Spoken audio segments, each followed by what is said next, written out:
জীবনে অনেক সময় আমরা সমস্যার জালে এমনভাবে জড়িয়ে পড়ি যে আমরা বুঝতেই পারি না আমাদের কি করা উচিত, যে কার সাহায্য চাইবো, কার সাথে দেখা করব, কাকে সব বলবো, বুঝতেই পারি না। অনেক সময় এমন হয় যে সমস্যাটা আমাদের থেকেই শুরু হয় না, অন্য কারোর থেকে শুরু হয়। এই সময় এমন খেলা খেলে যে আমরা সমস্যায় ফেঁসে যাই।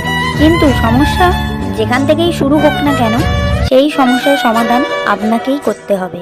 অনেক সময় আমরা এমন বলি, আমার অতীত এত বাজে, সেটা শুধরে কি হবে, এই ভুলটাই আমরা করে বসি। দেখুন, আগে যা হয়ে গেছে যা শুধুই অতীত, যা সত্য তা কখনোই আমরা চেষ্টা করলে বদলাতে পারবো না।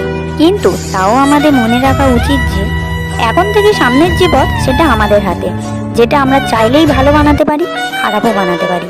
তাই আমাদের অতীতের দিকে না তাকিয়ে, অতীতের কথা না ভেবে ভবিষ্যতের দিকে তাকিয়ে চলা উচিত। কিন্তু চলার পথে একটাই কথা মনে রাখবেন, সম্মান কোনো ব্যক্তি বা বস্তুকে করা হয় না, সম্মান করা হয় সময় এবং পরিস্থিতিকে। আপনি সময়ের সাথে সাথে যেমন পাল্টাবেন, পরিস্থিতিতে যেমন হবেন, আপনাকে সেইভাবে মানুষ সম্মান করবে। কিন্তু এই সময় আমাদের হাতে থাকে না। মনে রাখবেন, আগে আত্মসম্মান, তারপর আবেগ, ভালোবাসা।